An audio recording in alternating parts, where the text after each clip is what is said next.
Carta a los Corintios, capítulo 5, versículos 1 al 3. Dice así: de cierto se oye que hay entre vosotros fornicación, y tal fornicación cual si ni aún se nombra entre los gentiles, tanto que alguno tiene la mujer de su padre. Y vosotros estáis envanecidos. ¿No debierais más bien haberos lamentado para que fuese quitado de en medio de vosotros el que cometió tal acción? Ciertamente yo, como ausente en cuerpo, pero presente en espíritu, ya como presente he juzgado al que tal cosa ha hecho. En el nombre de nuestro Señor Jesucristo, reunidos vosotros y mi espíritu con el poder de nuestro Señor Jesucristo, el tal se ha entregado a Satanás para destrucción de la carne, a fin de que el espíritu sea salvo en el día del Señor Jesús. No es buena vuestra jactancia. ¿No sabéis que un poco de levadura leuda toda la masa? Limpiaos pues de la vieja levadura, para que seáis nueva masa, sin levadura como sois. Porque nuestra Pascua, que es Cristo, ya fue sacrificada por nosotros. Así que celebremos la fiesta, no con la vieja levadura, ni con la levadura de malicia y de maldad, sino con panes sin levadura, de sinceridad y de verdad. Os he escrito por carta que no os juntéis con los fornicarios, no absolutamente con los fornicarios de este mundo, o con los avaros, o con los ladrones, o con los idólatras, pues en tal caso os sería necesario salir del mundo. Más bien os escribí que no os juntéis con ninguno que, llamándose hermano, fuere fornicario, o avaro, o idólatra, o maldiciente, o borracho, o ladrón, con el tal, ni aún comáis. Porque ¿qué razón tendría yo para juzgar a los que están fuera? ¿No juzgáis vosotros a los que están dentro? Porque a los que están fuera, Dios juzgará. Quitad pues a ese perverso de entre vosotros. Albert Mohler, que es un pastor, director, presidente del Seminario Bautista del Sur y también un analista de la vida de la iglesia o la iglesia contemporánea, tiene la siguiente opinión. Él dice que quizás el fracaso más visible de la iglesia contemporánea ha sido precisamente en la declinación de la disciplina eclesiástica. Acabamos de leer el capítulo 5 de los Corintios, cuyo tema principal es acerca de la disciplina eclesiástica. Un término que a muchos probablemente nos puede parecer como que disciplina eclesiástica. Eso no se ve como muy severo, muy duro, es necesario. Dice que la iglesia contemporánea ha perdido el interés en mantener la pureza de la confesión o la vida moral de sus miembros.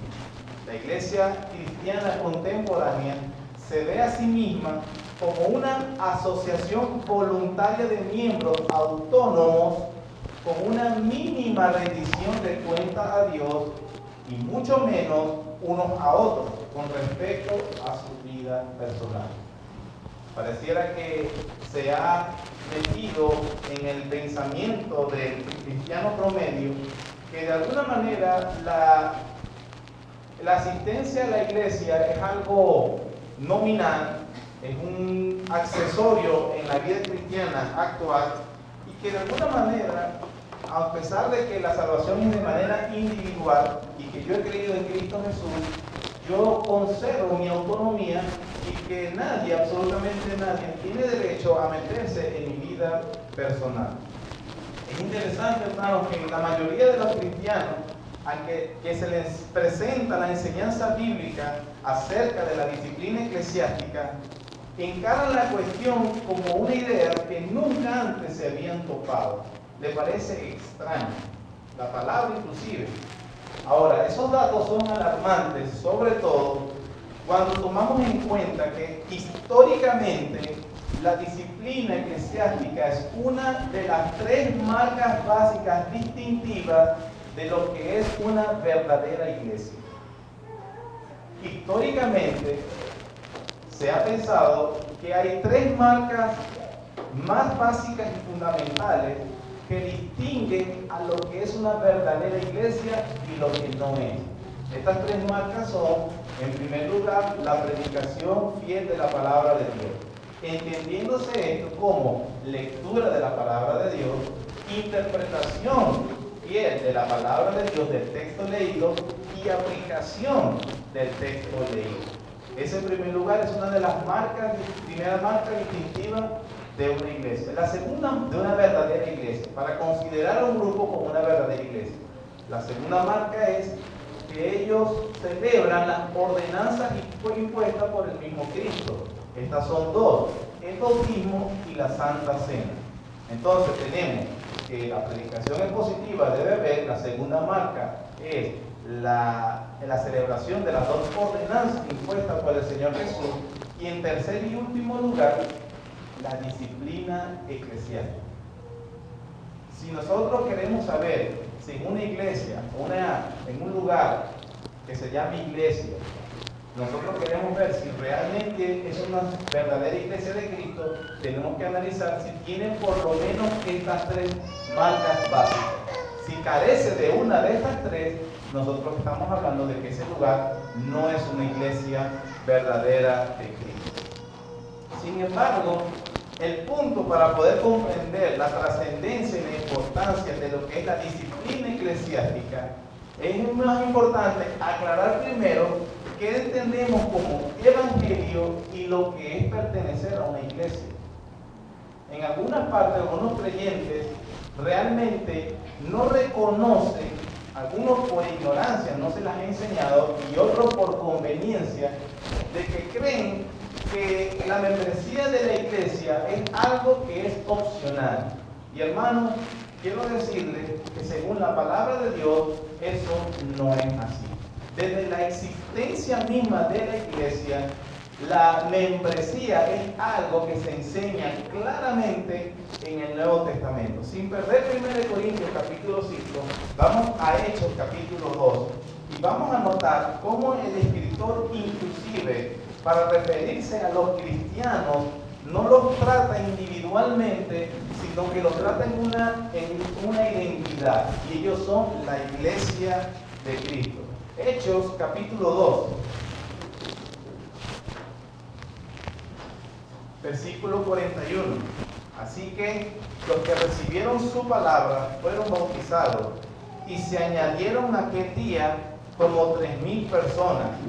Ellos perseveraban en la doctrina de los apóstoles, en la comunión unos con otros, en el partimiento del pan y en las oraciones. Amados, si Lucas puede decir que en aquel momento se habían añadido a la iglesia unas 3,000 personas, necesariamente tenemos que comprender que ellos, los apóstoles, más Lucas, que en este caso no es apóstol, sino que es uno que está cerca de los apóstoles, es el escritor del libro de Hechos, lleva un registro oficial de quiénes son los que se están añadiendo a la iglesia. Versículo 47 del mismo capítulo: alabando a Dios y teniendo favor con todo el pueblo, y el Señor añadía cada día a la iglesia los que habían de ser salvos. Para Lucas es claro que aquellos que recibían la palabra predicada por los apóstoles eran de alguna manera añadidos por el Señor a una membresía local que ellos tenían registro, y que él podría decir en este caso que habían como 3,000. Y en segundo lugar, él vuelve a hacer un registro con números exactos, capítulo 4, versículo 4. Pero muchos de los que habían oído la palabra creyeron, y el número de los varones era como 5,000. Capítulo 5, versículo 11. Y vino gran temor sobre toda la iglesia y sobre todos los que oyeron estas cosas. Capítulo 8, versículo 3. Y Saulo asolaba a la iglesia, y entrando casa por casa arrastraba a hombres y a mujeres y los entregaba a la cárcel. Este es Saulo, que luego es el apóstol Pablo, pero en vez de Lucas registrar, Saulo perseguía y torturaba a los cristianos, pero él utiliza un término que es decir lo mismo. Los cristianos son la iglesia. La iglesia son los cristianos. Capítulo 11, versículo 21, de hecho, capítulo 11, versículo 21. Y la mano del Señor estaba con ellos, y gran número creyó y se convirtió al Señor. llegó la noticia de estas cosas a oído de ¿quién? La iglesia que estaba en Jerusalén, y enviaron a Bernabé que fuese hasta Antioquía. Cuando llegó y vio la gracia de Dios, se regocijó y exhortó a todos a que con propósito de corazón permaneciesen fieles al Señor. Versículo 25. Después fue Bernabé a Tarso para buscar a Saulo, y hallándole le trajo a Antioquía. Y se congregaron allí todo un año. ¿Con quién? La iglesia, y enseñaron a mucha gente, y a los discípulos se les llamó cristianos por primera vez en Antioquía. Para que Bernabé pudiera exhortar, él tenía que identificar a las personas que debía exhortar. Y la Biblia dice que él los exhortó a todos. Es decir, estaban identificados y registrados, y por un año completo luego Bernabé y Saulo también estuvieron congregándose con ellos. Había una membresía reconocible, física, precisamente allí entre los primeros frutos de la predicación de los apóstoles. Capítulo 12 de Hechos. En aquel mismo tiempo el rey Herodes echó mano a algunos de quién? De la iglesia para maltratarles. Versículo 5. Así que Pedro estaba custodiado en la cárcel, pero ¿quién? La iglesia hacía sin cesar oraciones por él. Capítulo 13. Había entonces en la iglesia que estaba en Antioquía profetas y maestros: Bernabé, Simón, al que se llamaba Níger, Lucio de Cirene, Manaén, el que se había criado junto con Herodes el tetrarca, y Saulo. Ministrando estos al Señor y ayunando, dijo el Espíritu Santo. ¿A quién le dijo el Espíritu Santo? A la iglesia, porque están en la iglesia. Apartarme a Bernabé y a Saulo para la obra que los he llamado. Capítulo 14, versículo 27. Habiendo llegado y reunido a la iglesia, refirieron cuán grandes cosas había hecho Dios con ellos y cómo había abierto la puerta de la fe a los gentiles. Capítulo 15, versículo 13. Ellos pues, habiendo sido encaminados por la iglesia, pasaron por Fenicia y Samaria, contando la conversión de los gentiles, y causaban con gran gozo a todos los hermanos. Y llegados a Jerusalén, fueron recibidos por la iglesia y los apóstoles y los ancianos, y refirieron todas estas cosas que Dios había hecho. Amados hermanos, cada una de estos versículos precisamente nos dicen de que cuando el Señor quería hablar, decir algo, se lo decía ¿a quiénes? A la iglesia, a cristianos en un contexto de iglesia. Cuando también quería registrar el sufrimiento de los cristianos, lo hacían referente en la iglesia. Cuando Herodes quiso maltratar y eliminar la fe cristiana, él sabía a quién tenía que perseguir, y él dijo: voy a perseguir a la iglesia. La enseñanza del Nuevo Testamento es absolutamente clara con respecto a que Dios, cuando salva a un hombre o a una mujer, Él lo involucra, lo introduce dentro de su iglesia. No es una isla, no queda solo, no está solitario. Es más, mire el cuidado del mismo Señor, porque Él en algunos momentos promete que los mismos familiares se pondrían en contra tuya. En algunas ocasiones, en algunos momentos, los familiares de sangre, aquellos con los que uno dice que cuentan, se pondrían en contra nuestra si nosotros creeríamos en Cristo. Pero Él, para suplementar ese dolor que nos iba a dar, ese nos daría una familia más amplia y grande, que es la iglesia. En el Nuevo Testamento no se concibe a un verdadero cristiano fuera de la iglesia. Alguien que está fuera de la iglesia no es reconocido como cristiano. Por eso es muy importante para nosotros entender el principio de la disciplina eclesiástica, reconocer cuál es la naturaleza y la identidad de la iglesia. Es más, reconocer el mismo evangelio. Todo depende de qué evangelio es lo que creemos. Hay dos versiones del evangelio. Mire la diferencia sutil. Uno, por ejemplo, es que Dios es santo, todos hemos pecado separándonos de Dios, pero Dios envió a su Hijo a morir en la cruz y lo resucitó para que pudiéramos ser perdonados. Todo aquel que crea en Jesús tendrá vida eterna. Las obras no nos justifican, somos justificados solo por la fe. Por tanto, el Evangelio invita a todo el mundo a simplemente creer. Un Dios que ama incondicionalmente te aceptará tal y como tú eres. Esa es una versión del Evangelio. Y esa es una versión que yo no condenaría, no aprobaría, quiero decir, completamente. Usted dirá, ¿cómo? Eso me parece que es el Evangelio. Pero miren esta versión del Evangelio, la cual yo creo que es la correcta. Dios es santo, todos hemos pecado separándonos de Dios, pero Dios envió a su Hijo a morir en la cruz y lo resucitó para que pudiéramos ser perdonados y siguiéramos a Jesús como Señor y como Rey. Todo aquel que se arrepiente y cree tendrá vida eterna, una vida que empieza hoy y se extiende hacia la eternidad. Las obras no nos justifican, somos justificados solo por la fe, pero la fe verdadera va siempre acompañada de obras. Por tanto, el Evangelio invita a todo el mundo a arrepentirse y a creer. Un Dios que ama bajo ciertas circunstancias te aceptará contrariamente a lo que tú mereces. Un Dios que ama te acepta contrariamente a lo que tú mereces y después te capacitará por el Espíritu Santo para ser santo y obediente como su Hijo. Eso es el verdadero Evangelio.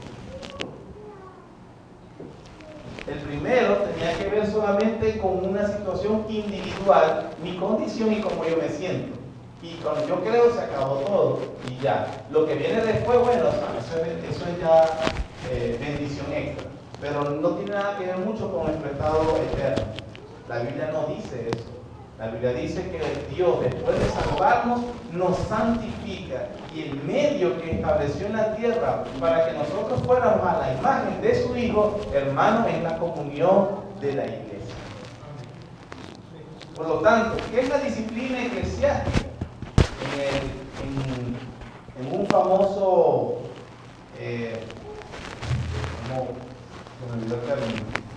un ministerio muy famoso, 9 marcas, que habla precisamente sobre las marcas de un verdadero creyente y una verdadera iglesia, lo definen de esta manera.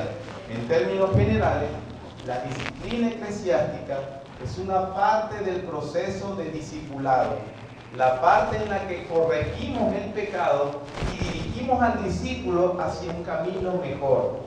Ser discipulado significa, en otras cosas, ser disciplinado. En este concepto podemos ver dos facetas importantes sobre la disciplina eclesiástica. ¿Cuál es? Que en la Biblia nos habla de dos formas de disciplina: la disciplina formativa y la disciplina correctiva.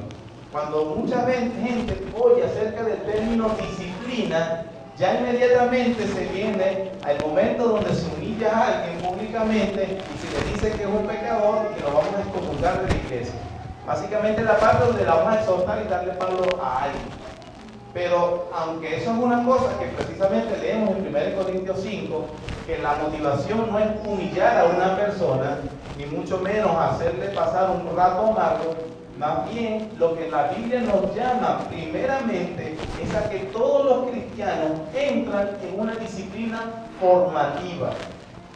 En ese sentido, todos los verdaderos cristianos están en disciplina, en una disciplina cristiana que siempre se caracteriza por llevar la instrucción que Dios ha dejado a sus discípulos para que ellos vivan conforme a Él. Entonces nosotros debemos procurar siempre estar dentro de esa disciplina formativa.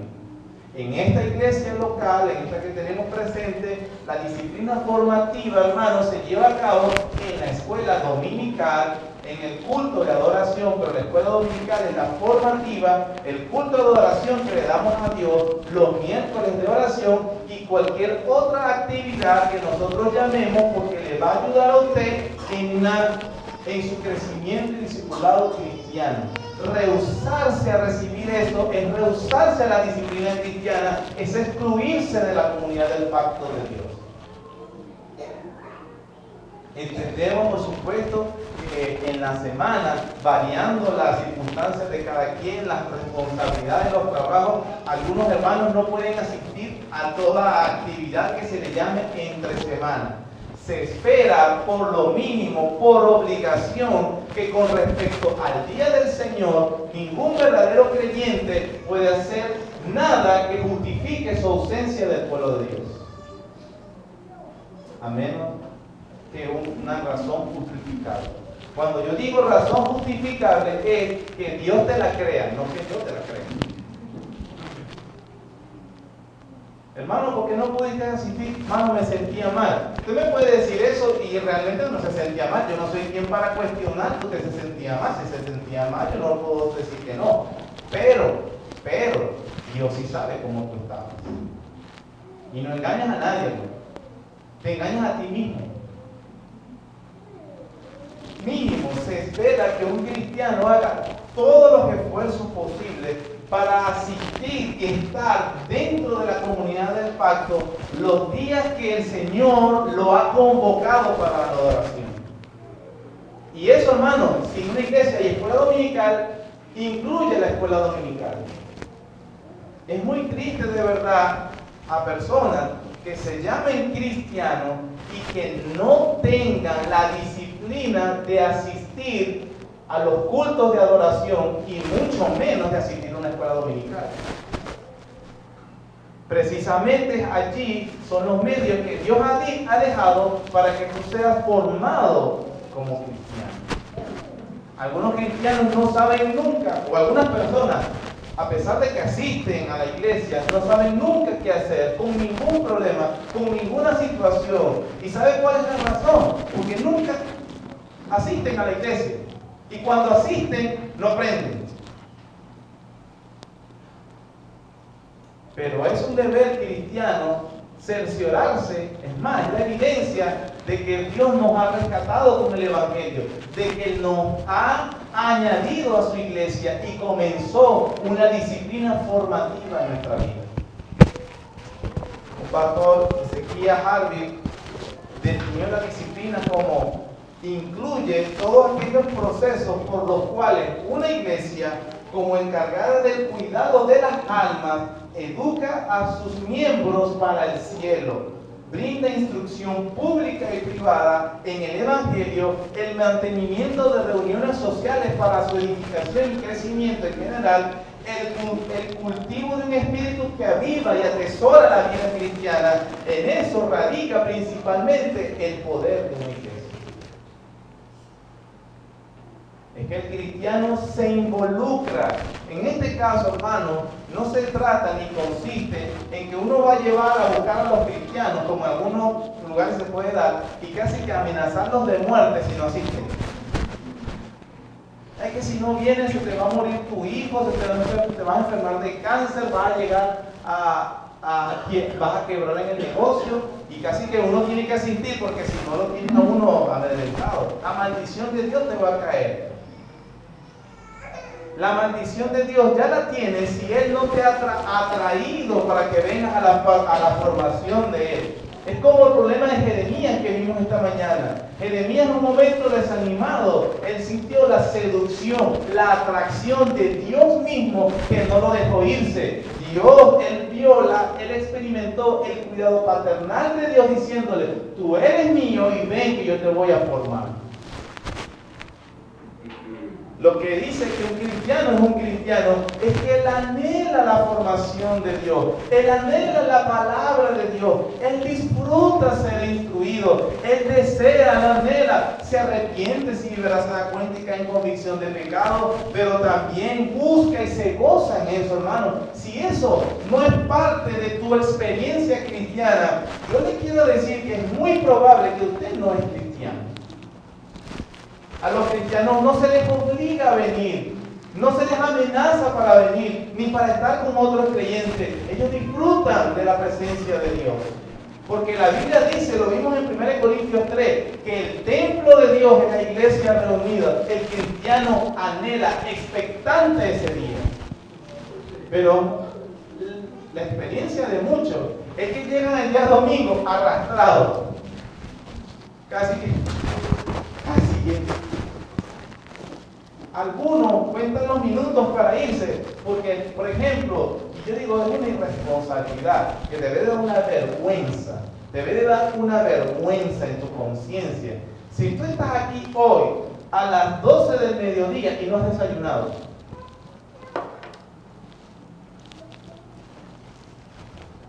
¿con qué ánimo estás? Que me levanté tarde. Miren qué palabras tan desvergonzadas. Es que tú llegas hasta de madrugada en una fiesta, en un cumpleaños. Mira, a ti no te da vergüenza decirle a un familiar que no puedes estar hasta tarde, pero no te da vergüenza faltarle a Dios en la cita que Él te ha llamado.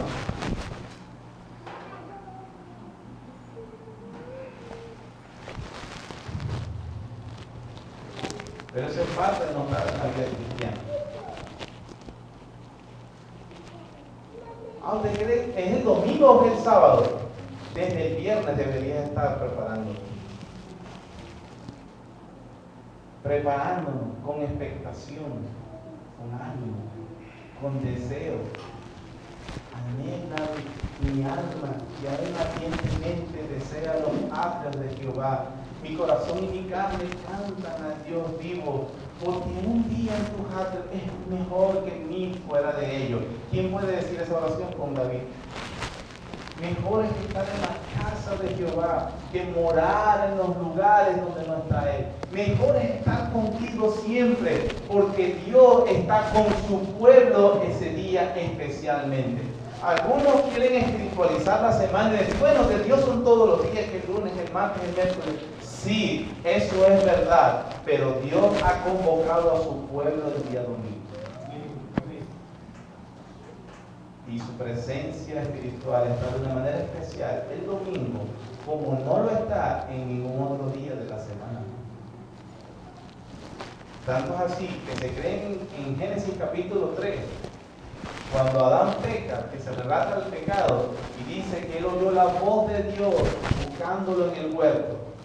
Ese era el día en que Dios, o que Adán disfrutaba de una manera especial la presencia de Dios. Y que Dios no estaba en el huerto otro día, sí lo estaba, pero Adán lo disfrutaba un día específico. Se cree que ese era el día de reposo.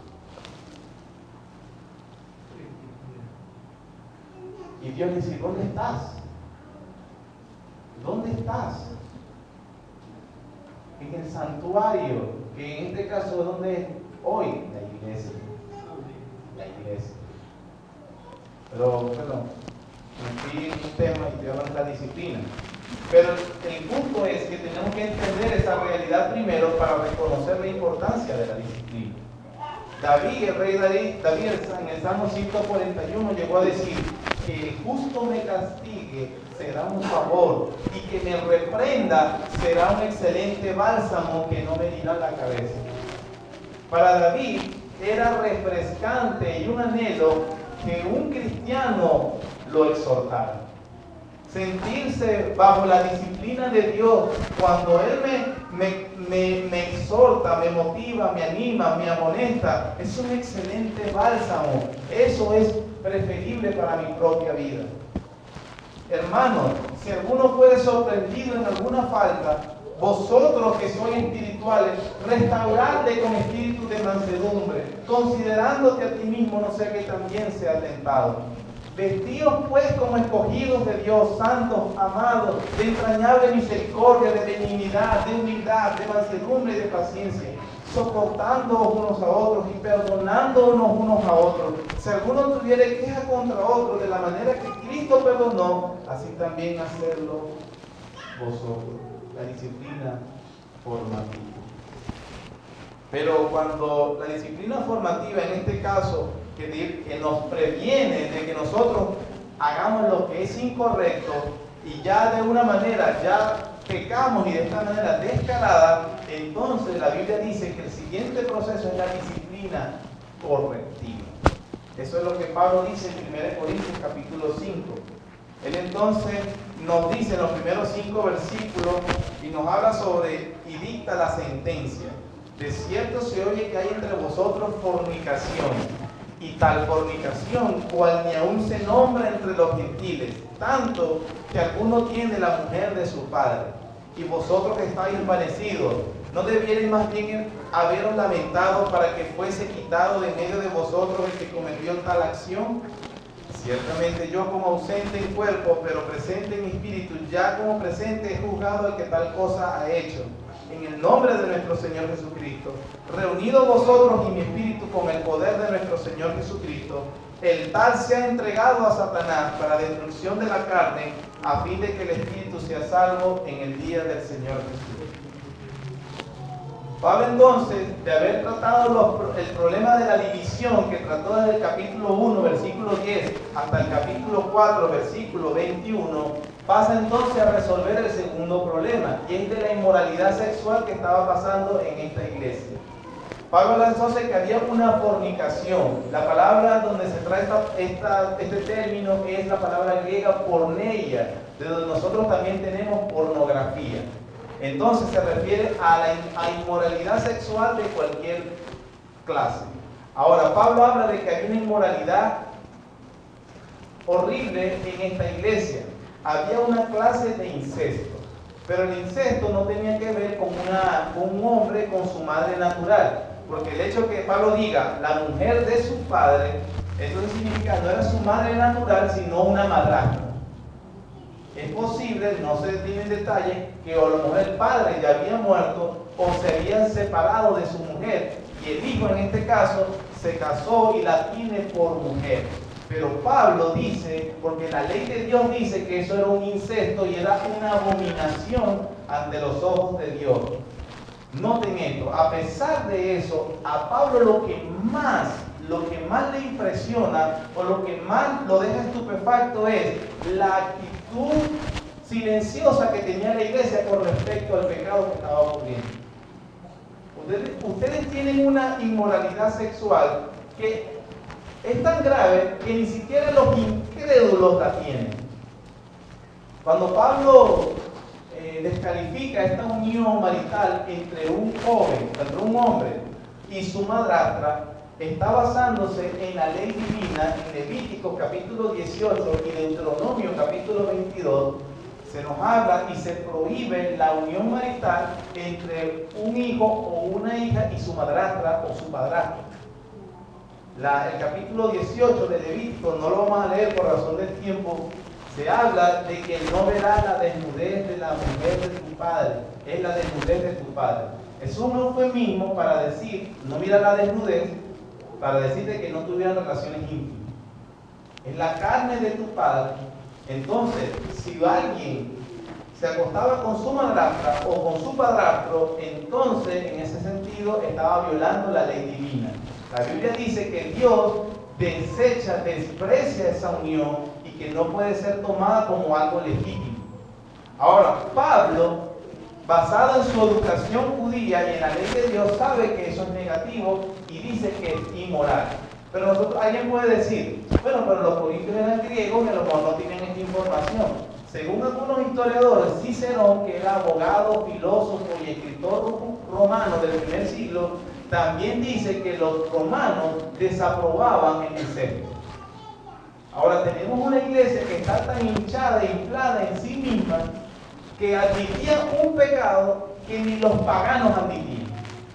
Y así era la condición tan deplorable de esta iglesia.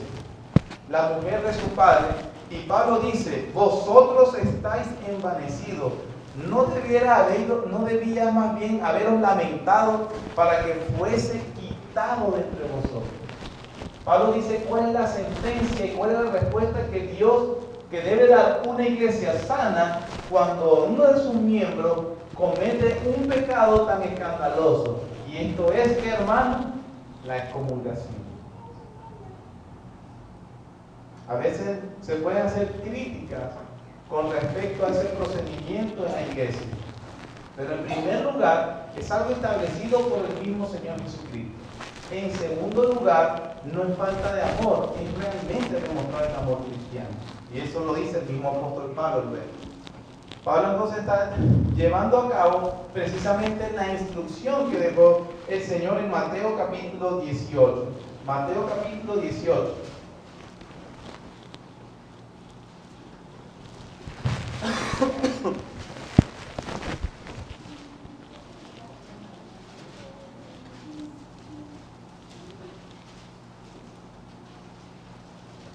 Versículo 15. Por tanto, si tu hermano peca contra ti, ve y repréndele estando tú y él solo. Si te oyere, has ganado a tu hermano. Este es el procedimiento entonces cuando nosotros podemos identificar que un miembro de la iglesia está actuando de una manera inmoral descaradamente, está actuando en contra de la ley divina. ¿Cuál es el procedimiento, hermano? Reprenderlo en privado. Ve tú y él estando solo. Si te oyere, has ganado a tu hermano. Eso implica, hermano, que el problema se acabó. Se acabó. La discreción es una virtud cristiana. No es necesario entonces tener que ventilar los problemas o los pecados de algún hermano que peca y se arrepienta genuinamente. Versículo 16. Mas si no te oyere, toma un contigo a uno o dos, para que en boca de 2 o 3 testigos conste toda palabra. Si no lo oyere a ellos, dilo a la iglesia. Y si no oyere a la iglesia, tenlo por gentil y publicano. Hermanos, la frase decir tenlo por gentil y publicano significa que él no debe ser reconocido como parte de la comunidad del pacto. El mismo Señor Jesucristo luego dice en el versículo 18, de cierto os digo que todo lo que atéis en la tierra será atado en el cielo, y todo lo que desatéis en la tierra será desatado en el cielo. Eso es una terminología jurídica con respecto a dar una sentencia sobre alguien en cuanto a desatar y atar, la responsabilidad que tenía o desatarle la responsabilidad. Cristo nos está diciendo que Él le confirió una autoridad a la iglesia, a la membresía de la iglesia, que ellos, reconociendo el Evangelio, llegó a una persona que es parte de la membresía. Pero cuando esta persona se comporta de una manera que no va acorde a la enseñanza de Cristo, es necesario reprenderla. Si la persona toma, obviamente, el cambio debido de lo que se le está diciendo, simplemente se le debe restaurar, perdonar y seguir adelante. Pero si la persona no insiste en sus pecados, debe ser excomulgado de la membresía de la iglesia. Tenle por gentil y publicano. Y allí el Señor dice, lo que atéis en la tierra con respecto a estos problemas de inmoralidad o problemas de pecado en la comunidad del pacto, en el cielo mismo se está atando. Y lo que desatéis en la tierra, en el cielo mismo se está desatando. Eso implica, hermanos, que esto no se trata de nosotros decretar cosas uno u otro. Habla del contexto de la disciplina. La disciplina en la iglesia es tan importante. Dios le dio la autoridad a la iglesia para reconocer o desconocer la salvación de una persona.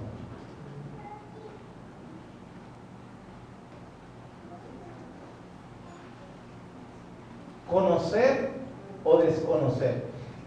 No es que la iglesia da la salvación, ni la quita. Solo Dios hace eso. Pero la evidencia de que Dios está haciendo eso, lo hace a través de la iglesia. Por lo tanto, eso nos coloca en un punto donde realmente nosotros debemos anhelar ser miembros de una iglesia. Con respecto a nuestra iglesia, o aquí los que estamos presentes, es posible que usted decida ser miembro de otra iglesia, eso es respetable. Pero lo que usted no puede decir es no ser miembro de ninguna iglesia, si se dice ser cristiano. La membresía de la iglesia es un aspecto fundamental en la salvación de las personas. Tanto el castigo es así, que Pablo dice en el versículo 4 de 1 Corintios 5, en el nombre de nuestro Señor Jesucristo, reunidos vosotros y mi espíritu con el poder de nuestro Señor Jesús. Significa lo que está diciendo el Señor Jesús en Mateo 18. Cuando la iglesia se reúne, Cristo está con ellos y allí descansa el poder de Cristo. Así de trascendente es la reunión eclesiástica, hermano. El poder de Dios está ¿en dónde? En la iglesia reunida. Reunidos vosotros y mi espíritu el tal se ha entregado a Satanás. Esa frase obviamente ha traído mucha confusión a muchas personas, que es ese aspecto de ser entregado a Satanás para destrucción de la carne y que al fin y su espíritu sea salvo en el día del Señor. La frase ser entregado a Satanás es lo mismo que está diciendo el Señor en Mateo 18, ser excomulgado de la membresía de la iglesia. Eso implica, hermanos, que de alguna manera el ser miembros de la iglesia son los medios que Dios ha establecido para protegernos en primer lugar de las acechanzas de nuestro enemigo. Y no ser miembro de la iglesia significa que tú eres vulnerable al ataque del enemigo. Ser entregado a Satanás implica entonces que yo soy excluido de la membresía de la iglesia y que realmente yo soy entonces trasladado a la esfera donde Él es el príncipe del mundo, el gobernador de las tinieblas, el que ha enceguecido a los hombres para que no vean la luz del Evangelio, el que hace que los hombres vivan para Él, el que hace que las personas tengan una actitud totalmente anticristiana. Ser entregado a Satanás entonces implica que no tienes la protección de Dios para ser protegido contra Satanás. La frase paralela que hay en la Biblia, en todo el Nuevo Testamento con respecto a ese, es 1 de Timoteo capítulo 1.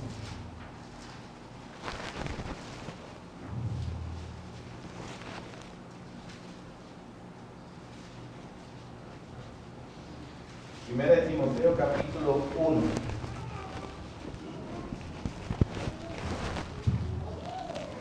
Versículos 18 al 20. Dice: este mandamiento, hijo Timoteo, te encargo para que conforme a las profecías que se hicieron antes en cuanto a ti, milites por ellas la buena milicia, manteniendo la fe y buena conciencia, desechando la cual naufragaron en cuanto a la fe algunos, de los cuales son Himeneo y Alejandro, a quienes entregué a Satanás para que aprendan a no blasfemar. Entonces, todos los comentaristas llegan por lo menos, aunque la frase de alguna manera es bastante misteriosa y puede implicar muchas cosas, significa que esa protección que tiene Dios sobre su pueblo ya es quitada y de alguna manera el hombre o la mujer son vulnerables al castigo y a la tortura que quiere hacer Satanás con ellos. Algunos inclusive dicen que en este caso, por ser destrucción de la carne, hay aflicción física, enfermedades, inclusive la muerte misma puede ser parte de los medios que Satanás hace para destruir a los hombres, pero que Dios lo utiliza como medio aleccionador. Ahora, una aclaratoria. Muchas personas piensan, hay un cristiano que venía bien, pero se descarrió. Él se descarrió y ahora está dando mal testimonio. Entonces, de alguna manera viene el juicio de Dios y pierde la vida. Dios le quita la vida. No, él era un cristiano, pero tú sabes, él estaba actuando mal, dando mala imagen, y el Señor, como Padre apenado, prefirió llevárselo antes de que siga manchando su nombre. El juicio en la Biblia de Dios hacia su pueblo, recuerden que siempre hay juicios de Dios y que su pueblo también lo experimenta.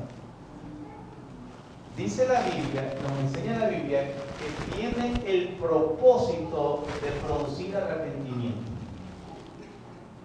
En 1 Corintios 11 dice Pablo que si fuéramos juzgados no seríamos condenados con el mundo. Es decir, Dios nos disciplina porque el Señor a quien ama disciplina para producir fruto de justicia, para provocar el arrepentimiento. Y una vez que yo veo un arrepentimiento, entonces es la oportunidad para yo crecer en la gracia de Dios. Ahora, si el juicio de Dios viene sobre mi vida y me quita la vida, no me está dando la oportunidad del arrepentimiento. eso significa que la cosa se ve muy mal. Porque el juicio de Dios para su pueblo es para producir arrepentimiento. ¿Qué quiero decir con esto, hermano? Que a veces la enfermedad o la muerte física pueden ser causas de juicio de Dios para una persona. Cuando David, el rey David, pecó, Dios lo castigó. ¿Cómo? Le mató a su hijo, no lo mató a él. Eso significa que a veces cuando los cristianos, hermanos, cuando eres verdadero cristiano y andas en realidad en un pecado impenitente y Dios te quiere disciplinar, es muy probable que trastoque lo más que preciado que tú tienes,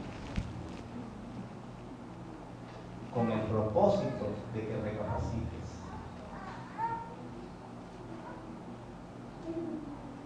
Recapacite. La Biblia dice: los entregué a Satanás. Y es muy probable que eso sea parte del juicio de Dios, la muerte o la enfermedad. No quiero con esto que usted llegue a pensar que cada vez que alguien muere un familiar o que muere un ser querido, Dios lo está disciplinando. El pecado, consecuencia del pecado, de la caída, de vivir en este mundo caído, es la enfermedad y la muerte física. No tenemos que pensar, Dios te está disciplinando. Cada quien en su conciencia sabe por lo que Dios nos está atravesando. Pero realmente una de las cosas de ver calamidades es que nosotros a veces Dios nos está llamando a reflexionar sobre nuestra conducta. Porque a veces la disciplina se utiliza para que la iglesia precisamente recapacite, o los cristianos. En Hechos capítulo 5 se habla de que dos personas trataron de engañar a la iglesia con respecto a su vida. Capítulo 5 de Hechos. Pero cierto hombre llamado Ananías, consabida su mujer, vendió una heredad y sustrajo del precio, sabiéndolo también su mujer, y trayéndolo solo una parte, la puso a los pies de los apóstoles. Y dijo Pedro: Ananías, ¿por qué llenó Satanás tu corazón para que mintieses al Espíritu Santo y sustrajeses del precio de la heredad? Ahora, hermano, cuando Ananías hace esto y trae el dinero de lo que había vendido, ¿a dónde lo trajo? A la iglesia, ¿cierto? Ese es el contexto. Pero Pedro le dice: ¿tú estás engañando a quién? No le dijo a la iglesia, le dijo: ¿quién? Lo que es la relación de iglesia, Dios, iglesia, Espíritu Santo. Versículo 4: reteniéndola no se te quedaba a ti, y vendida no estaba en tu poder. ¿Por qué pusiste esto en tu corazón? No has mentido a los hombres, sino a Dios. Y ellos estaban engañando a la iglesia. Al oír a Ananías estas palabras, cayó y expiró, y vino gran temor sobre todos los que lo vieron. Levantándose los jóvenes, lo enviaron y sacándolo, lo sepultaron. Pasando un lapso como de 3 horas, sucedió que entró su mujer, no sabiendo lo que había acontecido. Entonces Pedro le dijo: dime, ¿vendiste en tanto la heredad? Y ella dijo: sí, en tanto. Y Pedro le dijo: ¿por qué conviniste en tentar al Espíritu del Señor? He aquí a la puerta los pies de los que han sepultado a tu marido, y te sacarán a ti. Al instante ella cayó a los pies de él y expiró. Y cuando entraron los jóvenes, la hallaron muerta, y la sacaron y la sepultaron junto a su marido. Y vino gran temor sobre quién. La disciplina del Señor para producir temor en la iglesia. La disciplina del Señor, entonces, cuando Pablo dice: saquen a ese perverso, a ese inmoral de entre ustedes, entréguenlo a Satanás. Cuando dice en Timoteo: a Alejandro y a Himeneo los entregué a Satanás para que aprendan a no blasfemar. Eso entonces tenía el propósito de que la iglesia tenga temor de Dios. La iglesia tenga temor de Dios. La disciplina eclesiástica no es un juego. Nosotros debemos anhelar entonces, hermano, ¿cómo puedo hacer yo para evitar ser entregado a Satanás? ¿Cómo puedo ser yo evitado para que Dios no quite de mí ese cuidado especial? Bueno, tengo que anhelar disciplina formativa. Disciplina formativa. Recuerda, hay una formativa y hay una correctiva. Cuando ya estás actuando de una manera que está en contra de la ley de Dios. Versículo 6. Las razones por las cuales la iglesia debe disciplinar. No es buena vuestra jactancia. ¿No sabéis que un poco de levadura leuda toda la masa? Limpiaos pues de la vieja levadura para que seáis nueva masa, sin levadura como sois, porque nuestra Pascua, que es Cristo, ya fue sacrificada por nosotros. Así que celebremos la fiesta, no con la vieja levadura, ni con la levadura de malicia y de maldad, sino con panes sin levadura, de sinceridad y ¿qué? De verdad. La razón por la cual la iglesia debe disciplinar es porque el pecado es precisamente como la masa leudada. Se contagia, se vuelve epidémico. Los demás imitan esa conducta. Dios entonces manda a su iglesia a que cuando una persona esté actuando de una manera tan descarada y cínica, debe ser corregido por la iglesia. Por lo tanto, hermanos, es importante rendirse cuenta unos a otros, porque de esa manera podemos mantener sinceridad y verdad. Es decir, que a Luis Muñoz, que ustedes conocen acá todos los domingos, que anda con su corbata, que anda con la Biblia, aparentando ser un cristiano, realmente cuando lo vemos el lunes, el martes, el miércoles, si lo ven en su vecindario, si lo ven en la calle, es el mismo. No es perfecto, pero es sincero. Igual cada uno, María, Vanessa, aquel, el otro, todos son realmente cristianos en todo lugar, en todo momento. Porque no hacerlo así es acarrearse el juicio de Dios. Dios desea entonces que los cristianos tengan cuidado y que se limpien de la vieja levadura. Es una referencia a cuando los judíos estaban saliendo, Israel estaba saliendo de Egipto y no les dio tiempo de preparar el pan, de que se leudara el pan. Entonces eso fue tratado por Moisés como una imagen de olvidar el pasado, de olvidar los patrones pecaminosos, de desechar aquellas cosas que nos identificaban con el mundo. La Biblia dice que los cristianos deben entonces abandonar esa levadura que precisamente nos asociaba con el mundo, y que nosotros tenemos una identidad nueva, un pueblo santo, porque vosotros sois real sacerdocio, nación santa, pueblo adquirido por Dios. Las marcas de un verdadero creyente es la santidad. La santidad. Entonces Pablo luego hace una conclusión. Nosotros concluimos con esto sobre la corrección de un malentendido. Entonces, ¿qué significa? Bueno, que los cristianos somos un grupo de no santos, que no tenemos relación con nadie que es inmoral, que despreciamos. Uy, mire ese fornicario, mire ese borracho, qué asco, mire ese homosexual, uy, que ni se me acerque, me voy en vómito. Versículo 9: os he escrito por carta que no juntéis con los fornicarios. No absolutamente con los fornicarios de este mundo. Vean esa aclaratoria. O con los avaros, o con los ladrones, o con los idólatras. Pues en tal caso sería necesario salir del mundo.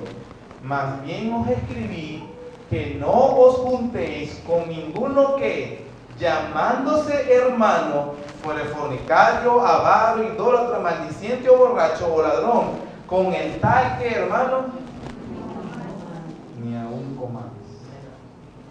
El punto no es que miremos a estas personas que realmente viven esclavos de este pecado y no nos juntemos, porque entonces, ¿a cómo vamos a ganar para Cristo? ¿Cómo le vamos a predicar a alguien así? Ese no es el punto. El punto, Pablo dice, que identifiques a alguien que se llame cristiano, pero viva como un demonio. Y con ese es mejor no tener relación. La santidad de la iglesia. Hay que preservar la santidad de la iglesia. Recuerden el caso de la niña en. Yo puedo tener una vida doble. pretender que engaño a las personas. A Dios no le engaño. El juicio de Dios viene. El juicio de Dios. Dios disciplina a su iglesia. Pero no me ha pasado nada. Eso es lo peor. Porque si se deja sin disciplina, sois bastardos y no hijos.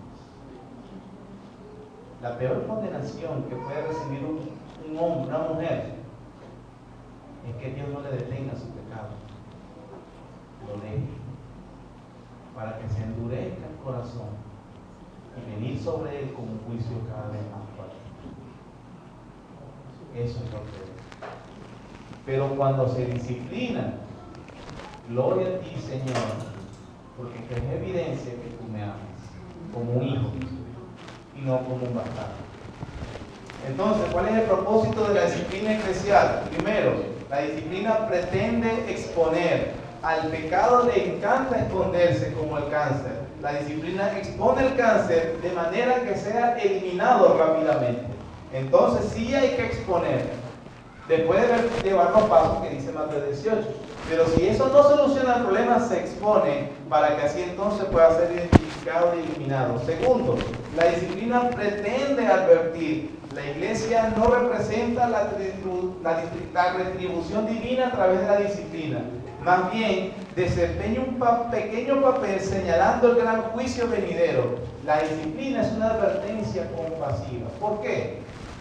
Porque cuando Pablo dice, entréguenlo a Satanás para destrucción de la carne, a fin o con el propósito de que el espíritu sea salvo en el día del Señor. ¿Qué significa eso? Que si una persona se le deja pasar alguna calamidad, que Dios le quita el paraguas protector y esta persona atraviesa por esa calamidad, es una misericordia de Dios que esa calamidad lo haga reflexionar. Lo haga reflexionar. Yo estoy así por mi pecado. Yo estoy así porque no escuché la advertencia. Oh Señor, me arrepiento, perdóname. Y si esa persona llega a arrepentimiento, es una bendición la disciplina. Entonces, cuando la iglesia no disciplina, le está quitando la oportunidad al injusto de recibir el perdón de Dios. Por eso entonces la disciplina es una advertencia compasiva. Tercero, la disciplina pretende salvar. La iglesia inicia la disciplina cuando ve a un miembro tomar el camino hacia la muerte. Y ninguna de sus súplicas ni de sus advertencias produce que la persona vuelva atrás. La disciplina, que a veces viene en vara fuerte, entonces nos ayuda y es un recurso para el arrepentimiento. Cuarto, la disciplina pretende proteger. Así como el cáncer se extiende de una célula a otra, el pecado se extiende de una persona a otra si nosotros no lo denunciamos y lo exponemos.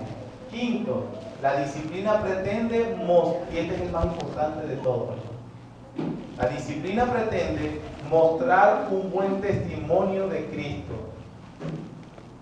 La disciplina precisamente quiere hacer exaltar el nombre del Señor. Le demuestra al mundo que su pueblo así es diferente realmente. Y que cuando un miembro se está comportando de una manera en contra de los principios de Cristo, nosotros en misericordia del mismo mundo que nos mira, le decimos, Él es así porque Él no pertenece a la comunidad del Padre. Y de esa manera se preserva el nombre de Cristo. Tres áreas que requieren disciplina, hermanos, que dice la Biblia. Número 1, la fidelidad doctrinal. En segunda de Juan 9:11.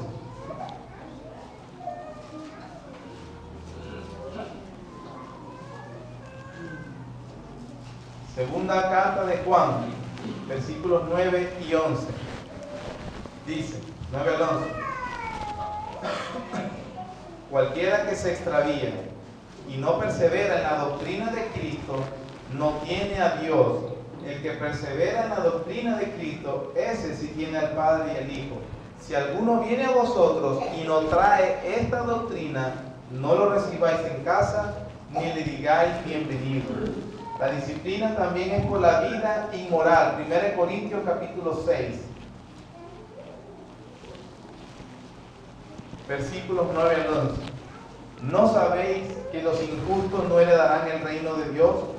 No erréis, ni los fornicarios, ni los idólatras, ni los adúlteros, ni los afeminados, ni los que se echan con varones, ni los ladrones, ni los avaros, ni los borrachos, ni los maldicientes, ni los estafadores, que heredarán el reino de Dios. Y la misericordia de Dios, esto erais algunos. Y también la Biblia dice unidad fraternal. Según de Tesalonicenses capítulo 13. Aquellos que interrumpen la unidad de la iglesia también deben ser expuestos en disciplina. Según de Tesalonicenses capítulo 13.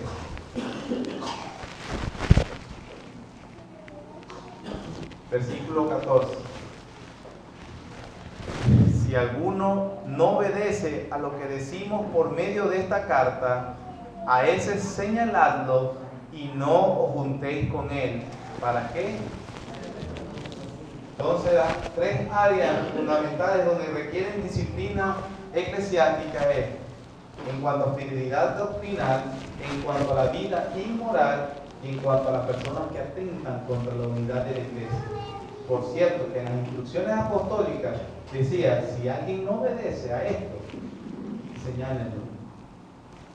Díganme, Luis Muñoz no actúa conforme a lo que dice la palabra de Dios, no puede ser contado como alguien dentro del pueblo de Dios. Entonces, hermanos, de aquí la importancia de la disciplina. Pero ese tema no se puede comprender si no se comprende el tema de la membresía. Es muy importante que nosotros entonces procuremos la membresía de una iglesia local, porque eso asegura nuestra disciplina formativa, para no caer en la corrección. Amén. Padre, gracias te damos, porque a pesar de estas advertencias severas, Señor, así como lo podemos ver en el Antiguo Testamento, eran el propósito de producir el arrepentimiento. Gracias, Señor, porque son advertencias, Padre, para nuestro bien. Oh Dios, ayúdanos, Señor. Perdona nuestro pecado, perdona la maldad, Señor. Ayúdanos a rectificar, a reconocer de dónde caímos, Señor. Ayúdanos a buscarte de todo corazón. ¿Para qué, Señor? Para que no venga tu juicio, para que podamos venir a Cristo y ampararnos en Él. Gracias, Señor, por advertirnos, porque el hecho de que hayan advertencias severas es ya una misericordia de tu parte para no traer el mal que has prometido. En el nombre de Cristo Jesús.